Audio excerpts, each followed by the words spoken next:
Oke, assalamualaikum warahmatullahi wabarakatuh. Waalaikumsalam. Kembali lagi di podcast kita tentang kebersamaan dalam beragama. Kali ini sebelum kita bertanya-tanya kepada narasumber, izinin saya memperkenalkan diri dulu. Nama saya Febri Jepang itu selaku pembawa acara yang baru di sini. Mungkin yang dulu udah pindah, dan sekarang tanpa bertele-tele kita akan menyambut narasumber kita, yaitu Pak Besut Suryanto. Assalamualaikum Pak. Waalaikumsalam. Gimana kabarnya? Alhamdulillah. Alhamdulillah. Kita langsung aja ke pertanyaan awal.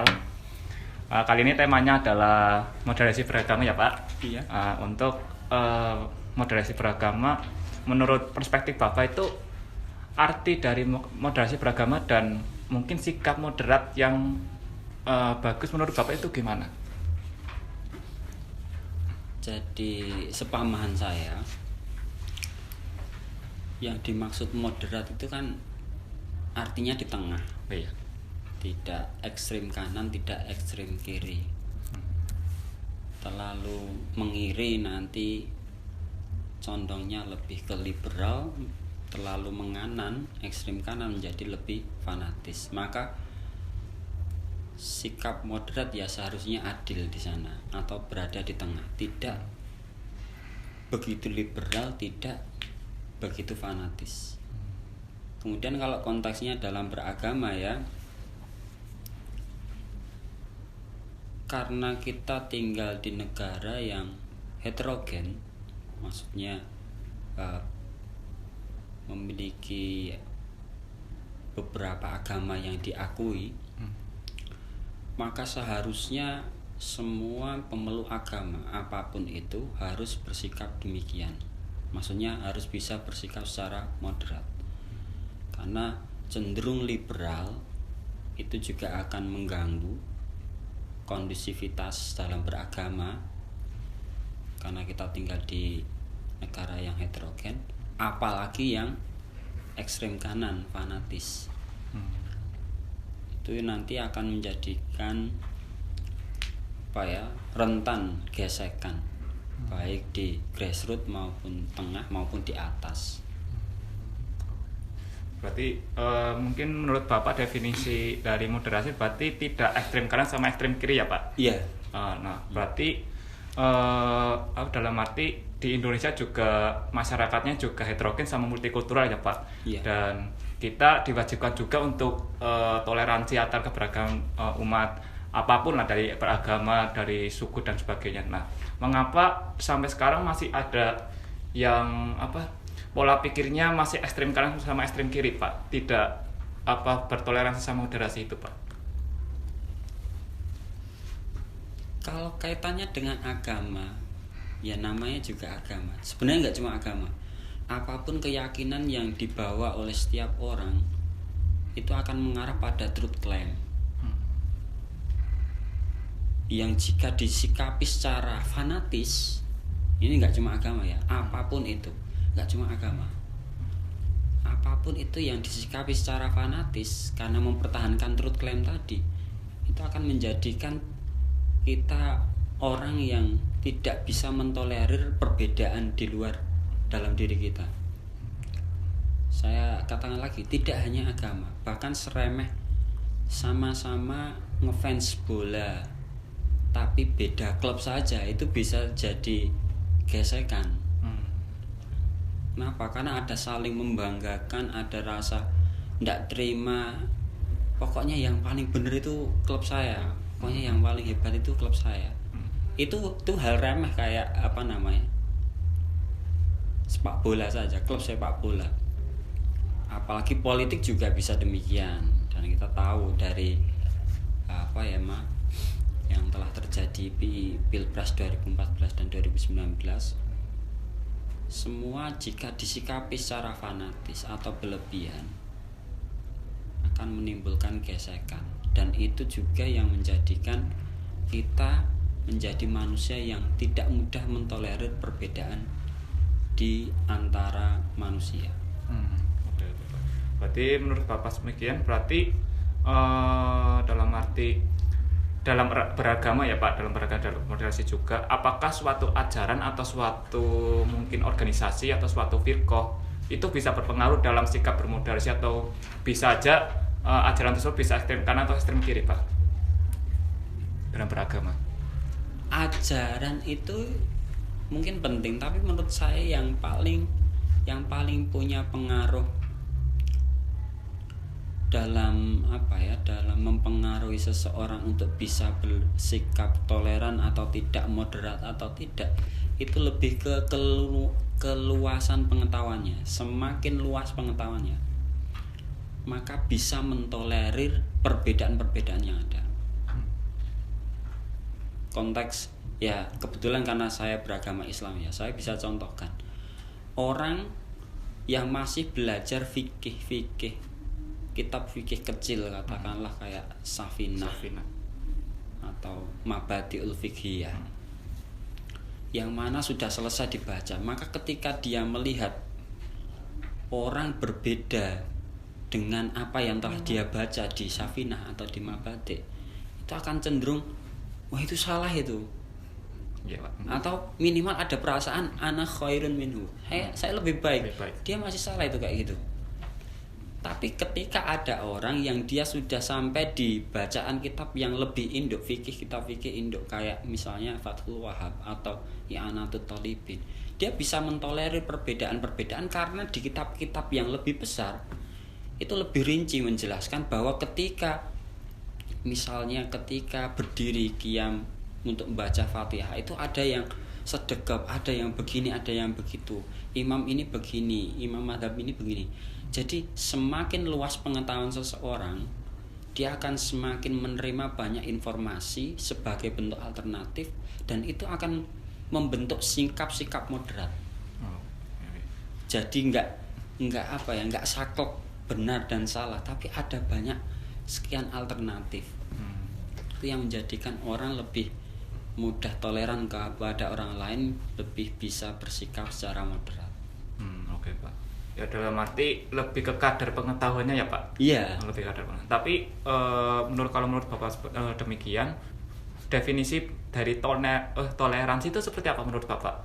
Misalkan kayak tadi yang Bapak jelaskan, biar ada dari sana keilmuan bisa toleran dan sebagainya. Menurut Bapak definisi toleransi seperti apa? Kalau saya toleran itu lebih bisa bersikap atau memahami atau menempatkan sesuatu pada tempatnya. Jadi semisal kayak tadi yang namanya ibadah, apalagi yang semua syariat yang dihukumi fardu ain, itu kan sifatnya personal.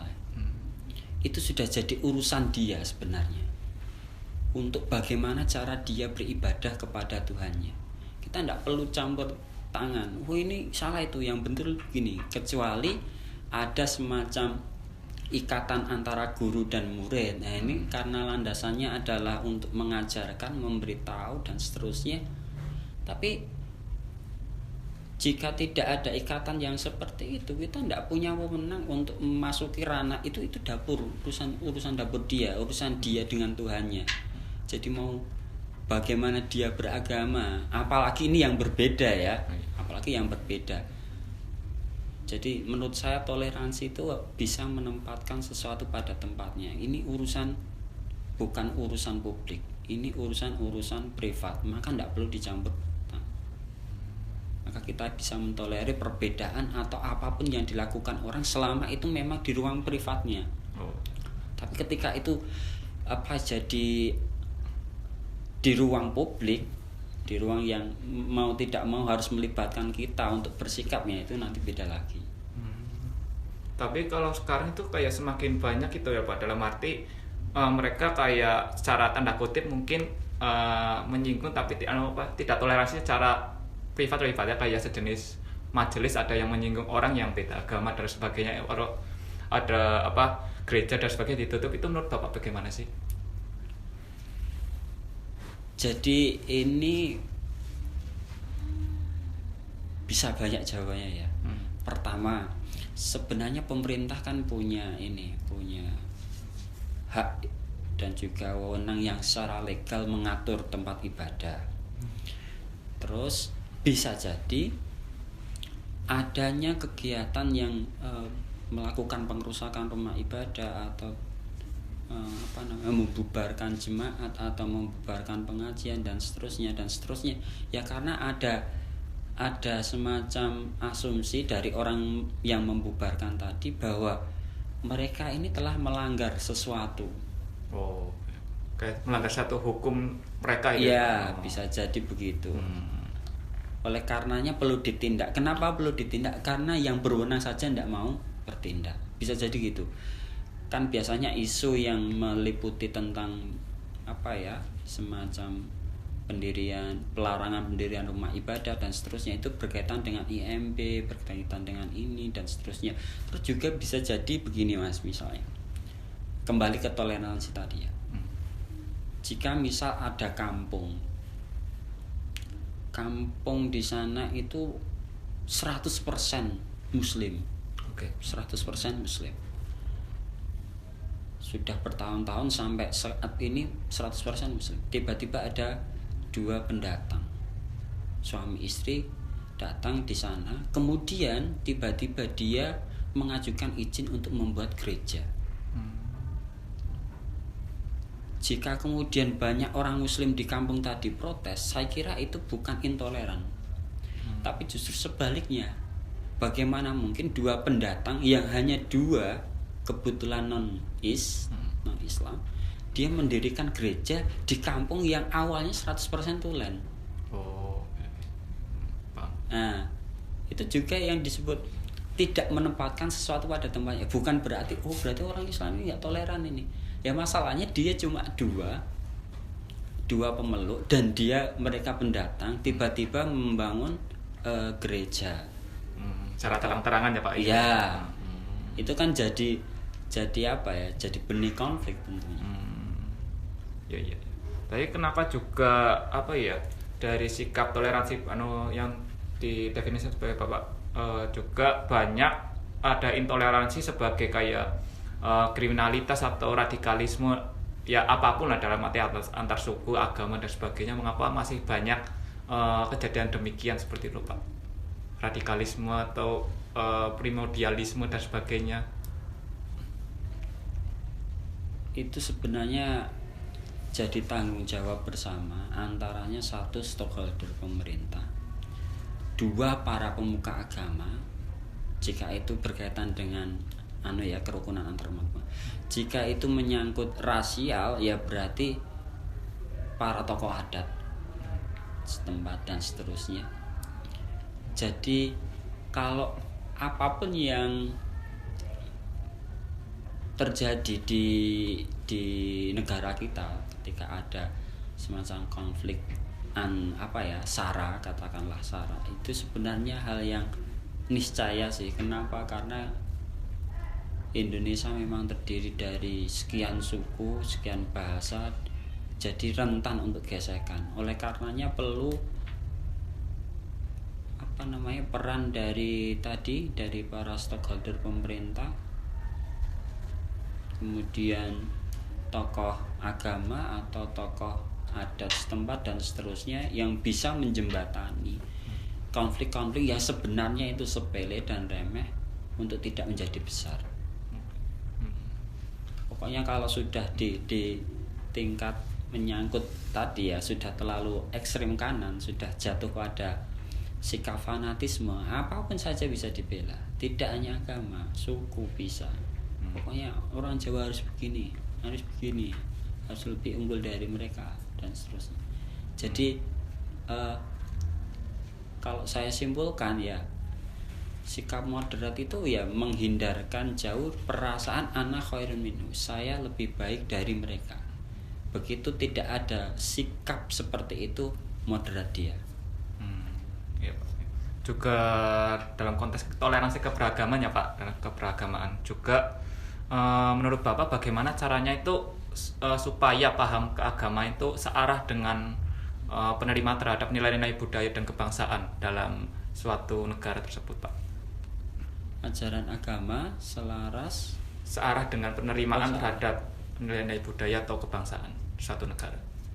Kan banyak Pak konflik-konflik yang mungkin ada suatu agama tertentu yang menolak nilai-nilai budaya setempat atau budaya tentang negara tersebut. Gitu. Jadi saya kira bukan agama, bukan ajaran agama yang memperlakukan seperti itu, tapi tadi sikap fanatisme. Jadi ini boleh nyebut kelompok enggak? Mungkin inisial aja Pak. Takutnya gitu Pak. Enggak, tapi kalau klasifikasi kelompok bisa ya? Oh bisa Pak. Okay. Jadi memang di 90-an kesini itu marak kelompok Puritan. Kelompok agama Puritan yang memandang bahwa beragama itu harus benar-benar murni sebagaimana di zaman Nabi dulu, harus sesuai dengan Quran dan hadis dan itu yang kemudian menjadikan apapun presiden apapun yang telah diwariskan oleh Nabi itu harus harus semacam di cloning, ditiru sedemikian rupa, harus plek. Ada kelompok yang cara berpikir Islamnya seperti itu. Itu yang kemudian tentu berbeda dengan budaya Jawa. Orang agama Islam berkembang di tanah Arab dengan kebudayaan Arab, kemudian dipaksakan sama di Jawa. Oleh karenanya mau tidak mau pasti ada gesekan, ada benturan antara Islam di zaman Nabi sesuai dengan pemahaman mereka, sementara Islam di Asia, sebenarnya nggak cuma Indonesia, semua Islam yang ada di Asia, semuanya mengembangkan Islam sesuai kebudayaan lokal masing-masing. Entah dari cara berpakaian, pokoknya hal-hal yang tidak menyangkut pada usul itu tidak mungkin sama dengan kebudayaan Arab. Apapun yang sifatnya furuk, pokoknya cara berpakaian, cara ini dan seterusnya itu pasti berbeda. Itu yang kemudian menimbulkan sedikit tadi gejolak tadi. Jadi bukan ajaran agama tertentu yang tidak bisa jalan searah dengan kebudayaan atau kebangsaan kita, tapi cara berpikir sekelompok orang. Berarti kayak lebih ke cara menafsirkan lah ya Pak, menafsirkan. Iya, oh, berarti kayak interpretasi agama mereka. Berarti kayak sejenis agama pun kayak fleksibel berbau dengan budayaannya Pak, mungkin. Iya. Oh ya, saya ingat jadi gini, kalau nggak boleh nyebut contoh di yang sekarang, di sejarah itu ada. Jadi saya pernah baca dulu ketika Sultan Trenggono hendak melakukan semacam invasi ya, bisa ke Blambangan, daerah Banyuwangi. Banyuwangi Jawa Timur. Ya, Brangwetan istilahnya. Jadi Demak itu kan posisi kosong. Yeah. Beberapa orang yang mengusung cara beragama secara Puritan tadi juga menyelipkan beberapa pasukan untuk masuk ke dalam pasukannya Sultan Trenggono. Misinya cuma satu. Jadi pada waktu itu pas Sultan Trenggono hendak menyerang Blambangan, Jawa Timur itu rata-rata sebelah wetan itu sebenarnya sudah Islam semuanya. Kayak Tuban, terus kemudian Lamongan dan seterusnya. Yang menarik, sekalipun mereka sudah banyak yang masuk Islam dan kerajaan-kerajaan kecil itu sudah tunduk di bawah Demak, tapi pura-pura atau simbol-simbol agama yang lalu itu masih banyak yang ada. Nah, ada semacam penyusupan ke dalam prajuritnya Sultan Trenggono tadi. Misinya cuma tadi, merusak semua pura. Karena dianggap itu simbol-simbol akidah yang tidak benar. Wong Islam kok masih ada puranya, masih ada ininya dan seterusnya. Ornamen agama lain itu. Benar. Jadi kayak harus total ini. Nah, itu cara beragama secara Puritan. Dan ternyata di masa lalu sudah seperti itu ada, yang cara berpikirnya seperti itu ada. Berarti sudah dari dulu ya Pak. Tak kira mungkin kayak baru ada sekarang, atau mungkin kalau secara agamanya mungkin dimulai dari Muhammad bin Wahab gitu loh Pak, tak kiranya gitu Pak. Enggak, saya kira cara berpikirnya sudah ada dari sejak dulu. Dan menurut Bapak juga makna ekspresi keagamaan yang akomodatif terhadap kebudayaan lokal itu gimana, Pak? Ekspresi ya? Iya. Ya sesuai dengan identitas kita. Baik sebagai bangsa, sebagai suku, sebagai adat tertentu dan seterusnya. Misalnya karena saya orang Melayu, ketika sholat saya pakai songkok misalnya. Kenapa? Ya sebagai identitas bangsa, sebagai identitas kemelayuan saya, sebagai bagian dari Melayu Polinesia yang berlaku untuk nutupin rambut itu kan congkok ketika sholat. Atau ya kalau sudah haji biasanya pakai kopiah, yaitu ya rada-rada. Termasuk bagian dari ekspresi, termasuk pakai sarung misalnya, atau pakai celana, tidak pakai pakaian yang mana tidak mencerminkan. Ya sebenarnya ini ranah-ranah tadi ya, ini urusan private masing-masing orang, bagaimana cara dia beribadah. Tapi kalau ditanya ekspresi yang sesuai dengan kebangsaan dan juga identitas adat ya tadi. Oke, Pak. Juga dilihat dari sisi toleransi, menurut Bapak juga sebagai orang yang paham sejarah maksudnya, menurut Bapak bagaimana asal usul dari sikap intoleransi terhadap keberagaman umat? Mungkin dari zaman Nabi sudah ada kah, atau dari segi Indonesia kan dari dulu, Pak? Nah, ini menarik. Jadi kalau baca sejarah agama Islam atau di mata kuliah SPI mungkin pernah disinggung, kita tahu bahwa yang pertama kali bisa mengenali Nabi Muhammad, dia adalah bakal jadi penutup Rasul, itu justru orang Yahudi. Iya kan? Iya, Pak. Ceritanya kan dibawa ke Syam oleh pamannya. Terus bertemu dengan siapa? Pendeta siapa? Buhairo kan? Bukhara apa Buhairo, Pak? Ya, itu masalah nama. Iya. Ada yang Bukhara, ada yang Buhairo, ada yang Bahairo. Oke. Yang ingin saya sampaikan begini, justru orang yang mengenali bahwa Nabi Muhammad atau Muhammad itu kelak jadi nabi padahal dia masih kecil, itu adalah orang Yahudi. Kenapa? Karena di Taurat, di kitab mereka itu dijelaskan tanda-tanda kenabian. Oh, tanda-tanda nabi terakhir itu begini. Akan tetapi yang menarik begini, setelah Nabi Muhammad dikenali oleh orang Yahudi sebagai nabi terakhir, pada faktanya selanjutnya kan kita tahu karena mengalami penolakan di Mekah, kemudian Nabi melakukan hijrah ke Madinah. Yang mana rata-rata orang Madinah itu orang-orang Yahudi.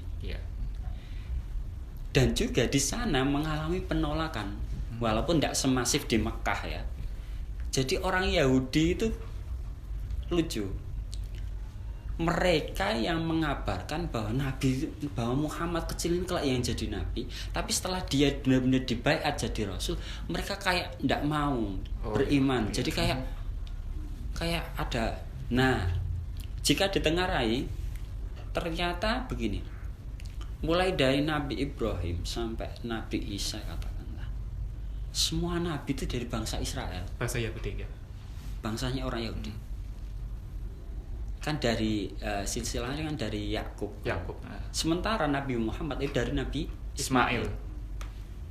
Jadi konon katanya alasan kenapa orang Yahudi sekalipun dia tahu bahwa Muhammad itu sesuai dengan tanda-tanda Nabi, kenapa tidak mau mengimani sebagai Rasul? Karena Nabi Muhammad itu orang Arab, bukan orang Israel. Jadi sekalipun sudah ada kebenaran, tapi karena sudah jatuh pada fanatisme adat atau ras atau kabilah atau apapun penyebutannya, jadi kayak ada tindakan yang bertolak dengan kebenaran yang sebenarnya mereka sudah tahu. Seperti itu ya, Pak. Jadi dari sana saja kita ngerti ya. Apalagi yang sekarang gitu. Ya berarti kalau dilihat dari sisi sejarah sudah ada dari zaman Nabi Muhammad sebelum dibaiat ke Rasulullah Iya. ya Pak. Oh gitu Pak. Oke. Terus untuk indikatornya Pak, untuk indikator dari moderasi beragama itu apa Pak? Indikator moderasi beragama. Ya karena asasnya adalah tengah, adil, moderat, tidak fanatis, maka harusnya dalam beragama mereka cukup bersikap sesuai dengan konteks tempatnya. Jadi kalau itu ruang publik yang mana dihadiri atau ada banyak pemeluk agama lain, harusnya mereka bersikap di tengah. Tapi kalau itu konteksnya di ruang publik yang homogen sama-sama Islam, maka bolehlah ngaku truth claim. Jadi kan misalnya begini, nggak ada agama yang tidak ngaku bahwa agamanya paling benar. Semua agama kan ngaku begitu. Semuanya agama mengajarkan truth claim. Nggak cuma Islam ya, semuanya begitu. Cuma kalau truth claim itu disampaikan di ruang publik yang menghadirkan banyak secara heterogen, itu kan jadi salah. Ya, jadi masalah Pak. Jadi masalah.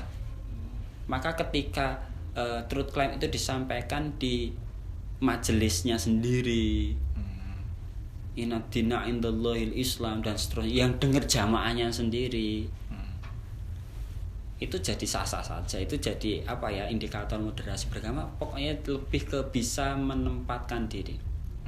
Yang rada kabur itu kan begini. Sekarang kalau dulu kan belum ada teknologi canggih. Ya. Kalau sekarang kadang ya ini nih juga yang saya kira menimbulkan semacam gejolak di negara kita. Kadang ada ceramah seorang tokoh kepada jamaahnya di suatu majelis yang sebenarnya itu sifatnya adalah on the record. Oh ya. Tapi karena divideokan, disebarkan lewat platform-platform hingga akhirnya dikonsumsi oleh orang secara heterogen. Tidak hanya heterogen secara agama, bahkan heterogen secara golong. Itu yang jadi masalah. Iya Pak, biasanya seperti itu. Nah, itu. Kan itu. Artinya setiap apapun, jadi sebenarnya enggak fanatisme itu pasti buruk, enggak. Fanatisme yang tahu tempatnya di majelisnya sendiri, di jamaah sendiri, sebenarnya hal yang sah-sah saja. Kan jadi geger, jadi apa ya, risiko untuk chaosnya lebih besar ketika disebarluaskan. Ini harusnya nggak boleh keluar dari pintu, tapi dipaksa keluar dari pintu. Iya Pak, biasanya kayak misalnya kayak di media YouTube dan sebagainya tuh mungkin banyak majelis apapun, majelis agama apapun yang biasanya menjelaskan suatu dakwah itu out of the box ya Pak, dalam arti menjelaskan apa dakwah tentang mungkin menyinggung suatu oknum lain dan sebagainya. Lah itu kayak menurut saya juga kayak masalah gitu lah. Terus bagaimana menurut Bapak cara mengatasi dalam arti konten-konten seperti itu, dalam arti untuk meningkatkan suatu moderasi beragama Pak? Jadi harusnya begini, kalau memang ada indikasi bakal diupload, diunggah di sosmed dan seterusnya, harusnya lebih bisa mempertimbangkan sikap moderat. Tapi kalau memang itu hanya untuk konsumsi satu kelompok dalam satu majelis dan seterusnya, tidak untuk dikeluarkan dan seterusnya, ya itu silahkan untuk truth claim ya. Untuk truth claim silahkan. Jadi lebih ke kesadaran tempat dan juga posisi dan juga keadaan saya. Iya Pak, lebih ke kesadaran tempat dan posisi, lebih ke private seseorang ya Pak, Iya. Lebih ke golongan ya Pak. Terus selanjutnya lebih ke peran dari masyarakat, bukan dari golongan tertentu, masyarakat yang menikmati dari konten-konten tersebut agar mereka turut ikut andil dalam moderasi agama. Masyarakat yang mungkin masih awam dalam moderasi beragama atau gimana? Maksudnya peran masyarakat untuk apa? Dalam ikut serta dalam moderasi beragama, dalam arti mungkin kan sekarang banyak konten-konten mungkin belum banyak konten yang dalam arti moderasi beragama, dalam arti toleransi dan sebagainya. Dan marga pun kayak apa ya, bingung untuk memilih mana yang benar atau mana yang salah lah dan sebagainya. Terus agar pertanyaannya gini aja, dalam arti bagaimana masyarakat memilah mungkin di teknologi konten-konten yang mungkin bersifat yang mana yang toleransi, mana yang moderasi, mana yang mungkin radikal dan sebagainya, mungkin gimana Pak? Yang harus dilakukan? Iya Pak, masyarakat itu yang mungkin masih awam dalam arti. Kalau itu menyangkut agama, dia belajar ke suatu ya. Nah ini juga problem menurut saya. Iya, ya. Pak. Banyak orang beragama zaman sekarang itu belajar agama lewat medsos. Ya sebenarnya ini keniscayaan teknologi, keniscayaan zaman. Akan tetapi jadi apa ya? Jadi parsial menurut saya. Pasti ada unsur yang tidak tersentuh. Tidak bisa kita belajar secara digital itu sama dengan belajar secara langsung kepada seorang guru atau kiai atau ustadz atau siapapun.